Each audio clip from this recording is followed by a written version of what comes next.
Hi, everyone. Welcome to this week's TAM Talk. And I'm joined today by Stephen Ross, who's an SBN ambassador. Hi, Stephen. Hi Russell, how are you doing? I'm very well. What have you been up to this week? Good. I've had a number of things on this week, both work and non-work related. It's been a busy week, a good week. Yeah, lots happening at the minute. Well, I have to say, from my perspective, my week changed on Tuesday evening. The, I think I think the the whole of Scotland's week changed on Tuesday yeah. evening. Yeah, Yeah, the victory at the Fitbar on Tuesday evening, I put a post out in the morning to say that my prayers had been answered, and I had hundreds of messages from across the world from fellow Scots sharing their experience. There was a lot yeah. of I don't know what it is about watching football, but there's a great desire to shout at the television screen, and that seemed to be the most popular. That seemed to be the most popular activity. Yeah, definitely, definitely. But it's And you're right though. There's something about it having been football, and not to do any disservice to any of our excellent athletes, whether it's in rugby or in cycling or in athletics, whatever. But there's definitely something about football that, seems to capture much more of people's attention. And so, yeah, you're right. My two daughters were dancing about the living room, in that last 7, 8 minutes of that game. So yeah, good memories to be made on I, Tuesday night. And it has an effect on our plans for 2026 as Yeah, well, because Scottish Business Network did some work with the Scottish Football Association, and we participated in an event in London maybe about 18 months ago when Steve Clark came down and we got pictures taken with the Scottish Cup, etc. So, what we're going to try to do is see what options are available for us to put on events around about the football in yeah, Canada, America, or Mexico, wherever we're based. Fingers crossed for LA. That would be the one for me. yeah. So it's just I think it's a galvanizing thing for Scotland and the fact that we've now got something to look forward to. And I know there's a lot of negativity in the country at the moment, and I think anything that gives us a positive future, even something like sport, has got to be something we've got to grab onto. Definitely. Yeah, and I couldn't agree more with that. I mean, I think that, you know, there is there is just that wave of positivity that seems to have come over everyone, and whether or not that continues, in the 6 7 month gap that we've got before the tournament starts, naturally it'll dip a little bit, but I think it's such a positive thing that, around that kind of the middle of the first quarter of next year, or maybe even just the end of March, when the noise starts to turn up again, I think it'll have a positive impact on the psychology of the whole country in a number of different ways, and with a bit of luck, it'll all start to happen at the same time. The nights will be getting brighter again. We've got the government elections here in Scotland. There'll be hopefully a wave of positivity around that time that will, of course, as Kevin Bridges said, there's simply no way I can't see us winning this now. Ah, dear me, what would we be like? Um, and it's interesting, being part of Scottish Business Network because it's a rallying cry for Scots from around the Yeah, world. And I was getting reminded about the unfair advantage this gives Scotland. Because outside the United Kingdom, if you wish to participate in the Football World Cup, you have to be a full country. But for historical reasons, Scotland as a nation is also allowed to compete on equal footing. And that gives us such great branding and promotion globally by taking part. Our reputation for the Tartan Army's behaviour and spend when they travel. And it's just a huge opportunity to have a positive buzz, irrespective of whatever the scores are. I think so, and I think that's why the desire that SBN now has to really try and, not quite rightly, jump on the bandwagon of whatever events are taking place, wherever Scotland's games end up being. It's such a positive. the Scots are well received in most places around the world, as far as That's I'm right. concerned, right? And particularly the football fans. So I think if there is an opportunity to find ways of galvanizing, the good reputation that Scotland has, from a football supporter perspective, and use that, to kind of introduce more people to the really positive attitude that we have towards international business coming from Scotland as well, and the opportunities that, exist for Scottish companies to go overseas, but also, for companies in other countries to be looking at Scotland for resources, for locations, for, productivity. So, yeah, I think there is so much that can be done and should be done, both at a governmental level, but also, through the likes of SBN, to make sure that, we rinse this for all that we can, irrespective of the results, as you say. Absolutely. So, for this session today, I wanted to look at how as individual SBN members, particularly who are part of our masterclass group, you can be taking advantage of the global network we've built. And I see two threads with what we do. One is about helping businesses to grow, establish new opportunities, and also for the individual to to look at new career options or to help them when they face challenges, redundancy, etc., and how we can try to step in to make introductions and to assist. So the first one I was going to start with was for the individual on the career. So within the SBN network, we have people in every sector, as well as over 70 countries, and they're also covering a lot of different professions. So if someone's wanting to get advice on that next step with a job, we're the perfect people to reach out to give advice on CV, on application, on interview, and also on how to raise your profile. And I know that your background's in that space, and I wondered what your take was on that. I mean, I think there's a couple of points, right? And a lot of this would tie into, not just the mantra and mission of SBN, but I suppose also, the work that you have focused on most recently, Russell, around, the ask, and Yep. the book that you published with Wendy, or co-authored and then published with Wendy Snedden. So, I think that, fundamentally, those people going through, whether it's a period of forced career transition, or whether it's simply, a planned, this feels like a good time for me to be making a move, whatever, there is an undeniable trend in the jobs market right now that clicking apply for things is highly unlikely to bring you success. You know, I saw a statistic the other day about the cold outreach approach, and how 73% of a company, what this particular company's hires, had come from direct cold approaches in the last 12 months, right? Mhm. And there's a number of reasons for that. One is, it's more cost beneficial for companies to deal directly with a candidate when they can. Typically, cold approaches are going to a person that's not just in the recruitment team and having to deal Mhm. with this deluge of applications that comes in from posting a job online. Um, but I think the long and the short of that is that, the ability to have people in your corner at the point where you either need to make a move or want to make a move, is super important. And I think that the SBN lends itself so favorably to that.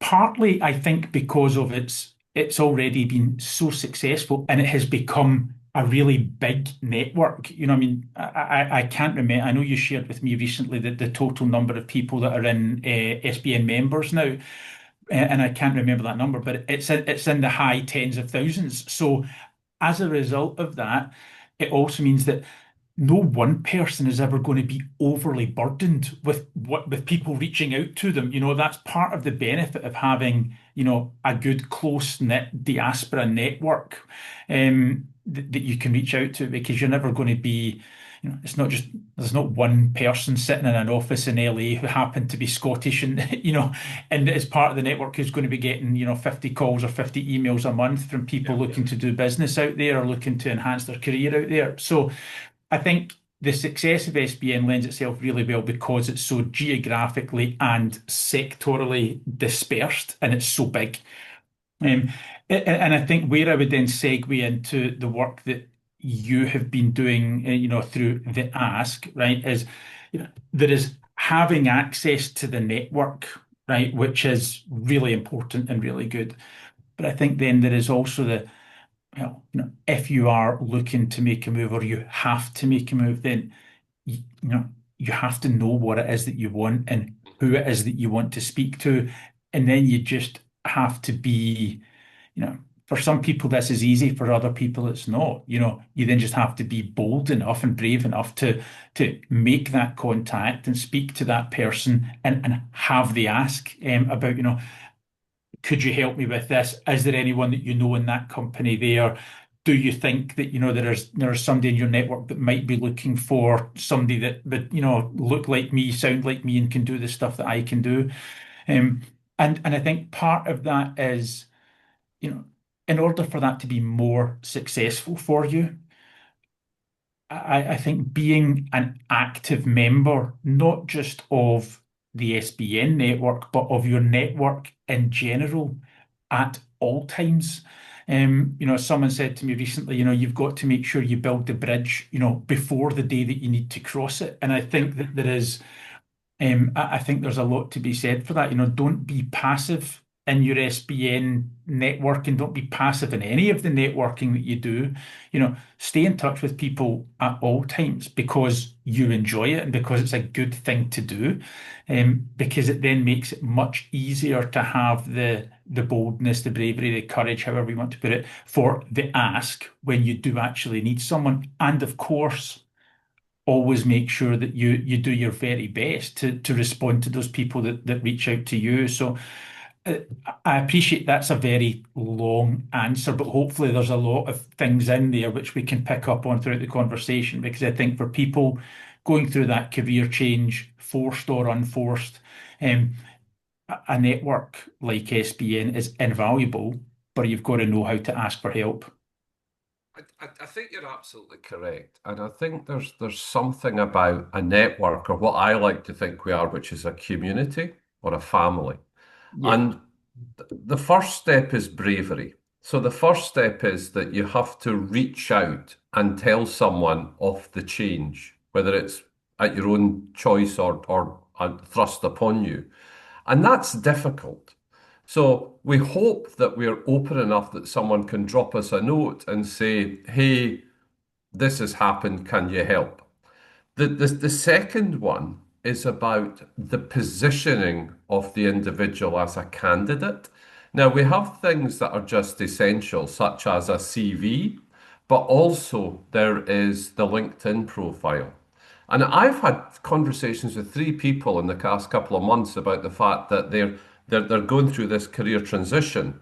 And when I look at their LinkedIn, I don't know. So it's how to actually utilize that as a way to say, I am available, I am looking for this, I do this.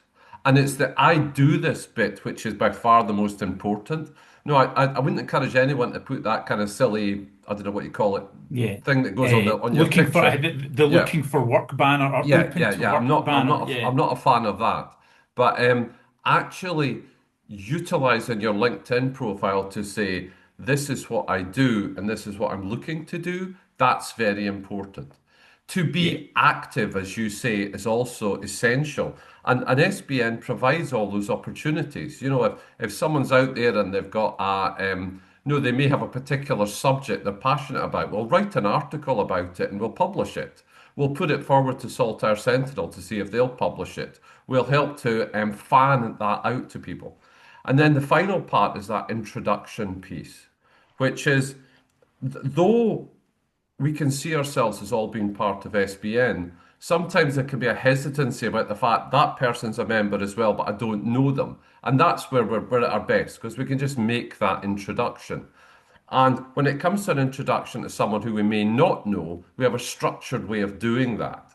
Yeah, And all of those start with the ask. It starts with the individual going, this is what I want. And as always with the ask, it's to be as specific as possible. So, particularly for someone who's, say, been made redundant and looking for a job, they might be saying, well, look, Russ, I'll do anything. I go, well, that's difficult to help that. What's better is if you say, well, what I'd really like to do is to work for a company X in this city doing this type of role. That's something that we can help with. And the final thing I would say is, and I speak as someone who's been chief executive or managing director of companies. Chief execs and managing directors love to receive direct applications to them. Because I'm sitting there going, if I use a recruitment company to hire someone, it's going to cost me 20 or 30 grand. So if the person applies to me, writes to me direct and says, hey, I'm looking, I'm going, wow, this could be a good result. This yeah, person showed initiative by doing this. But a lot of the time, when the application or the note is sent to the chief exec, it might not reach them. It might reach the exec assistant. And what the exec assistant will typically do is to send it to the HR department. So if you just imagine this scenario that you're the HR department and you've got all these random applications coming through your applicant tracking system, and then you've got this email that's come to you from the exec assistant of the chief exec. Now, I reckon you're probably going to get quite a good chance for an interview if you come through the exec assistant route, because the people in HR don't know who this individual is. So, by default, to let's interview the person. yeah. And that can start. Absolutely. Absolutely. And I was just going to say, that is a really excellent example of what I was getting at earlier on, which, clicking apply on the button that is, is the LinkedIn job ad, Yeah, right? When, the job was posted 10 hours ago and there's already 865 yeah, applicants, right? Imagine being the HR person or the recruiter on the receiving end of that deluge. Now, it matters not that, 90%, I would imagine a really high percentage of the candidates that have, clicked apply are probably not suitable for that job, right? yeah, But the recruiter and the HR department still have to deal with all of that. So they have got this barrage of applications, most of which are cumbersome and difficult for them to deal with. And then, using your approach, something comes down from somebody further up the organization that said, this came in for the attention of such and such. I think you should have a look at it. It solves problems all round because it's a really easy thing for the HR person to latch on to straight away with minimal fuss. It's free, as well. And there are other benefits to all of this. So I think your example is a really good one. And if I can build on it just for one more second, because there mhm, was things you were talking about with, particularly with SBN being more like a family, and a support group's probably taking it too far, but it's more than a we're a bit sarcastic for that. exactly. But it's more than a cold network, right? And why I think that is important is, it builds on something else you said a moment ago about, don't don't be vague in what it is that you're looking for, Yeah, right? I think, however, there's a challenge for a lot of people in situations that you and I, now take you and I as examples, right? The portfolio of experience that you have is really broad, right? There is a number of things you've turned your hand to and been very successful at. So, if you found yourself in a situation, or if I found myself in a situation where I want to get back into something much more structured, it's much more a corporate role, right? It is really difficult for somebody like you or I to narrow that down into, well, what would that look like, right?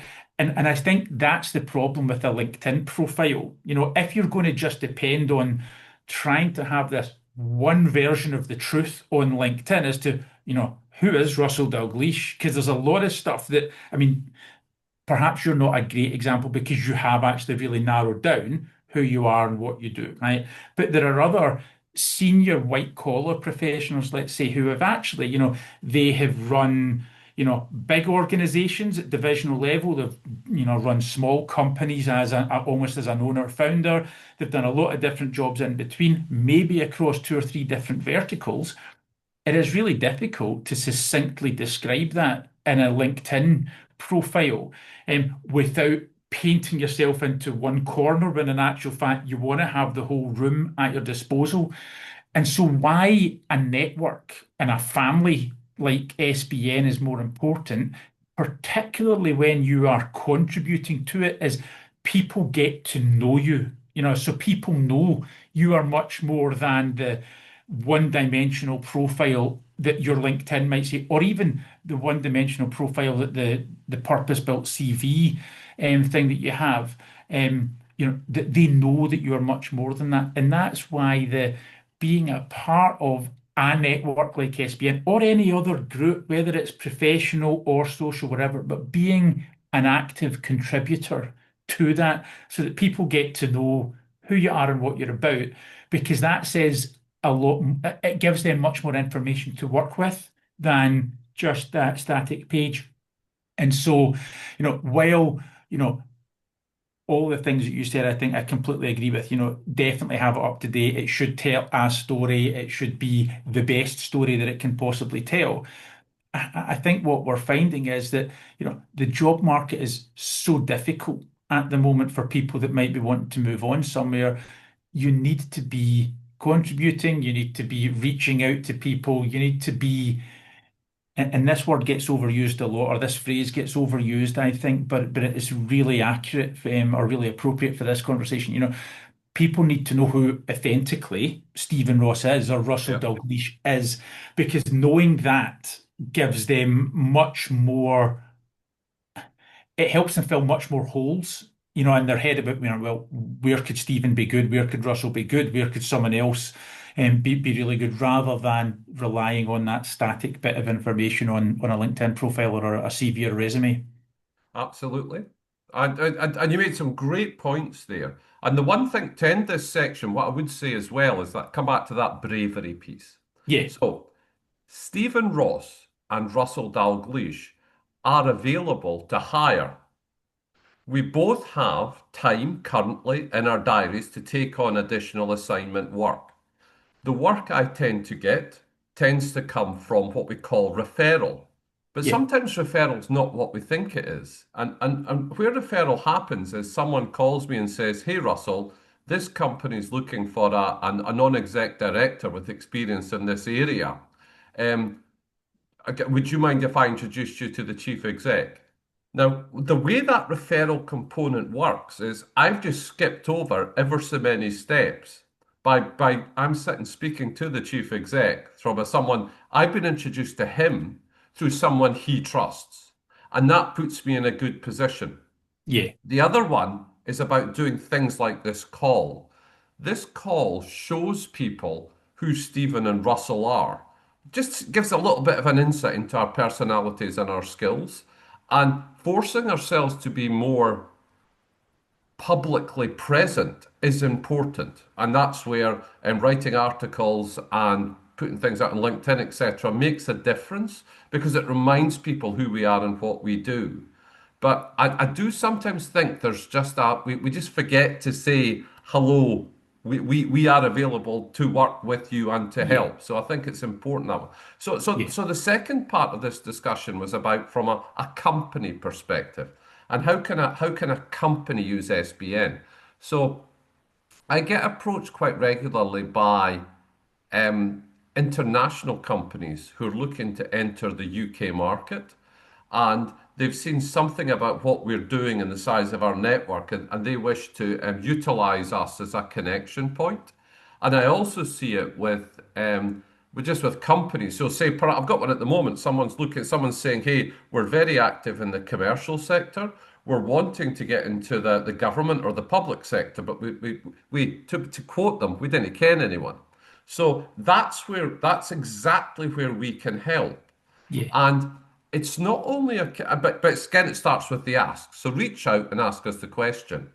And and quite when we go through the process with the individual, we commercially engage and then we help them on that journey. And a lot of it isn't about, I will introduce you to this person. It's more about structuring how the conversation will work. So, about what research to do on what that government department's doing as to why they might be relevant to you. What other people can you speak to? Not to sell to, but to look for advice and guidance from. Yeah. What are the things that are likely to come up? And then the final part is to utilize the incredible search and AI technology we've got today, where, I was looking at a council, and you can pull down what the council's strategy is for the next year for their economic development, and you can read those reports, you can understand what they're trying to achieve to see if you might be able to assist there. Because again, sometimes we can make sales difficult where we kind of go, hello, we're here, we want to work with you. But the client or the prospect isn't quite clear on how to engage with us and what we could do. And that's where we help with the idea about how to structure what your value proposition is in terms that the customer or the prospect would understand.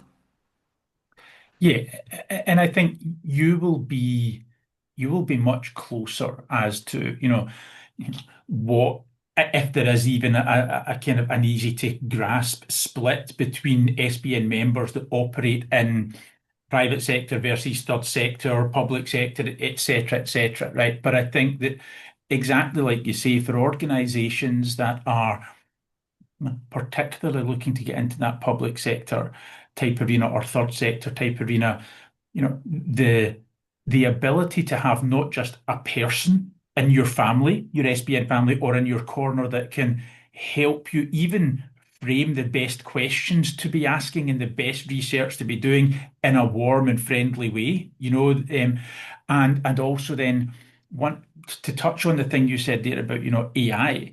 You know, I think the public sector particularly lends itself really well to AI being a useful way of kind of trying to cut through the maze that it exists. And for a very good reason that, so much of what happens, thankfully, in the British public sector, where we seem to be quite good at least trying to hold organisations, individuals to account, is that leaves a massive paper trail behind it, right? So strategies, plans, reports of progress, everything like that. Everything that's involved in the public sector world, will be on a document somewhere. And AI and LLMs are very, very good at spidering out, finding that stuff, getting it back, and then helping you interpret it in a way which is probably demonstrably much easier because of the sheer volume of information that is committed to documentation and to paper than it might be in the private sector. So I know that the point that you were trying to raise here isn't exclusively about companies, how could they use something like SBN to get into the public sector? I know that we have to stay more broad than that, but I Well, think for anyone that is looking to it, it's a really good side to it. sorry for cutting you off there. Let's look at something more specific then. So, if we look at the careers that you and I have held, our careers have been in London. Yeah, So our networks are in London, and we also possess a cultural understanding of how to do business in London. And London is by far the largest economic opportunity within the UK, an yeah, enormous spend. Every single sector is represented, and it's a very international city. So, for Scottish companies who may be thinking, could I need to perhaps look at some new sectors or new markets to go for? London could be one to consider. And that again is where we can to help with even just talking through how to approach that thinking. We can assist with that. And then we do some quite practical things. So the companies that we support going into London, we would typically start by inviting them to attend some of our events in the city, yeah, to come down to London, and we'll set up some meetings with some of our network. And those meetings again are to find out, is there an opportunity for my business in this city? And get those conversations going. And I remember we did one with Andrew Morrison a couple of years ago, whereby we actually arranged a highly successful session where we booked some space and invited along people in our network and colleagues of theirs who might wish to use the service that Andrew had at the time. And that was really interesting at unleashing new opportunities. And we can manage all that and then manage the follow-up, etc. as well. And I think that's where I'd like to see much more reach out from our members coming to us going, hey, that would be good. Could we try that? Now there will be some costs involved for doing that, but it's nowhere near as expensive as someone might think. And because we've already developed the networks and there's a proven process there to start off with, looking again at the value proposition to ensure it's correct for the market, attend some of our events, make some of the introductions, and then deliver your own event. It just makes it de-risks for me that entry into the London market. And Yeah. that experience that you've had from working in London or working in Scotland, how I think sometimes people can think well, it's all the same. How different do you see London from working in Scotland? So I think in the context of like, an organization trying to use something like SBN to help them get a foothold in a different market, um, a Scottish organization that is, I okay, fundamentally, we're all people. And most of us that have been lucky to have careers like you and I have, and many of our members have, SBN members have, right? Most of us, thrive on the energy of meeting you people and helping you Yeah. and helping people, right? So, in that sense, there's very little difference between me taking someone for a coffee in Glasgow versus meeting somebody for a coffee in London, right? Where I think there is a real benefit to a company up here making that reach or trying to make that step into the bigger market that London represents. And I'll come back and talk more about global cities, big cities and commercial hubs rather than just London in a minute, because I think the principle stands. But I think particularly for SBN, right? If an organization came to us looking for help accessing the London market, right? There is a bigger population of diaspora in that one location of London than there might be, for instance, if a company came and said, well, can you help me get into Bristol or can you help me get into Birmingham or Manchester? Now, there'll be SBN members in those cities, right? But there's more of them in London. And so, if you can come down, okay, and it's going to cost you your, 50 quid flight or your 80 quid train ticket, whatever it is, plus maybe an overnight somewhere. Let's say you can do a speculative BD visit for £250 all in, right? Maybe £300 all in, right? If you think about the physical connection you will make with real people who are in your corner and want to help you by getting there, rather than if you had decided to devote £300 to pay-per-click advertising or social media posts or whatever, targeting this big, massive London area, right?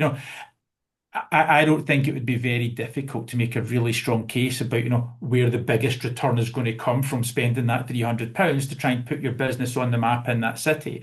And so the point I was going to make is I think that's not just about, where is it different from Glasgow or London? I think wherever you have big commercial hubs, whether that's London, whether it's Dubai, whether it's Singapore, whether it's New York, San Francisco, LA, a lot of places, whether it's Denmark, whether it's places that I know that you have spent a long time cultivating the SBN brand and finding really good ambassadors in all of these places, right?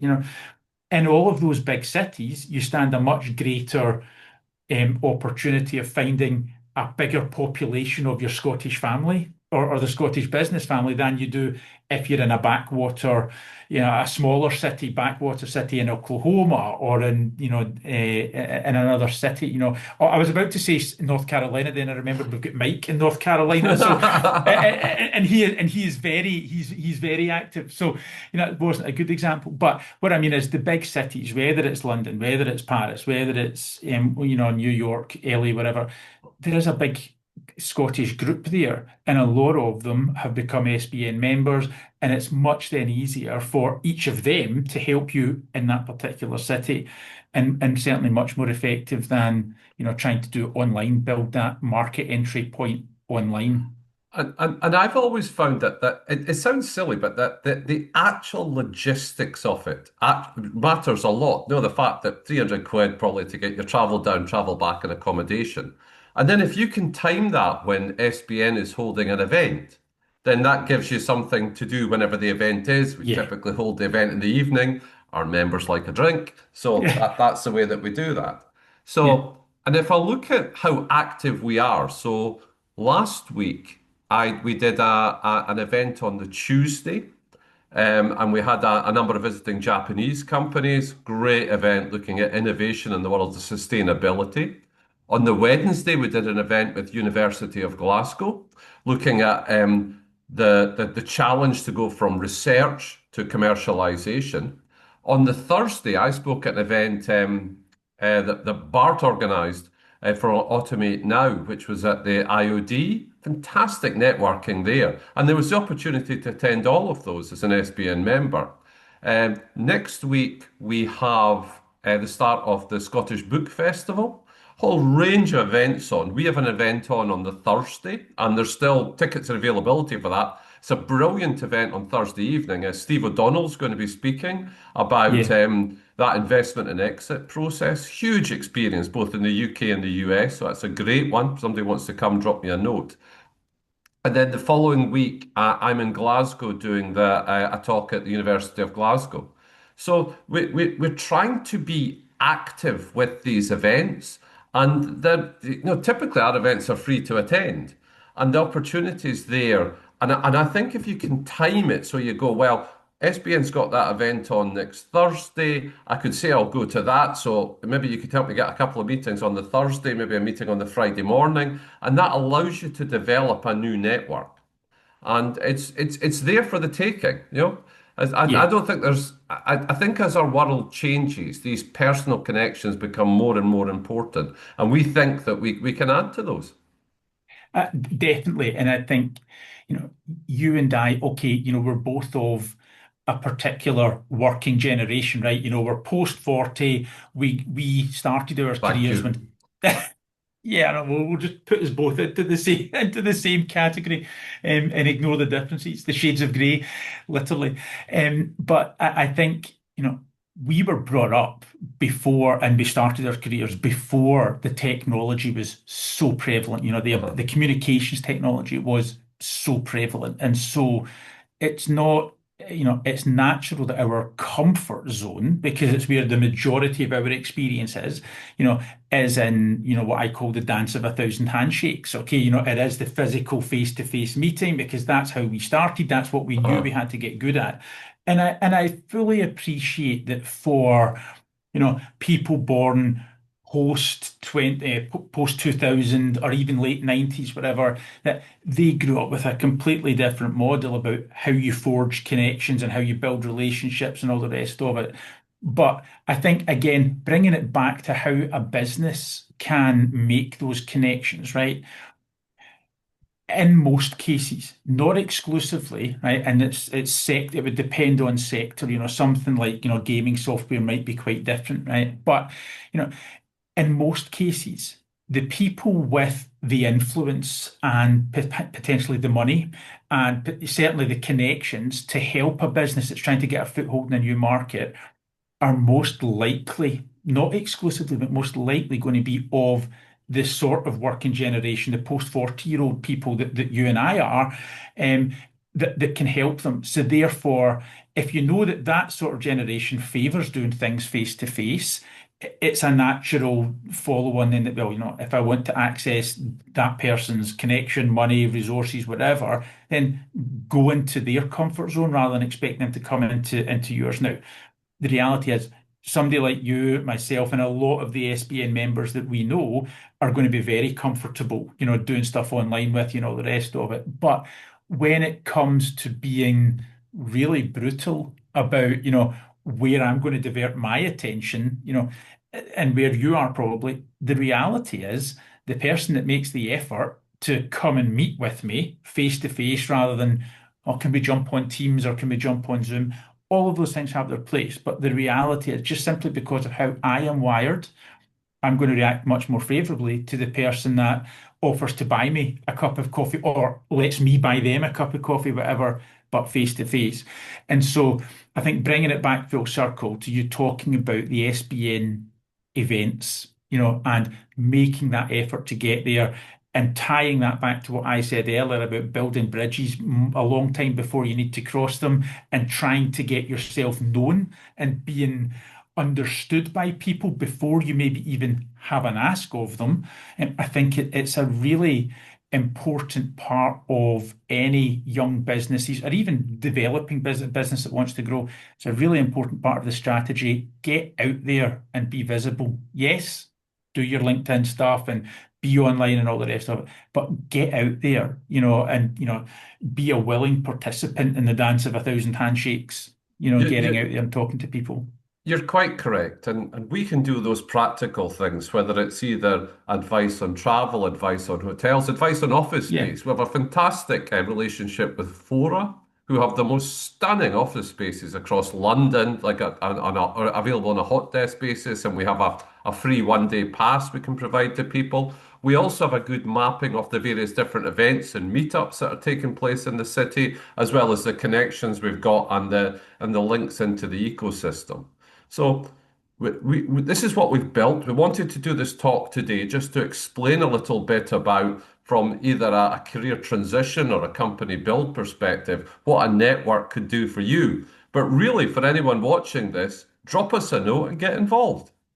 yeah. So thank you so much for your time, Stephen. No, And thank you, Russell. Thanks I'll be again. Good to seeing see you you soon. again. Take Take care care. now. Bye for now. Bye Bye bye. bye.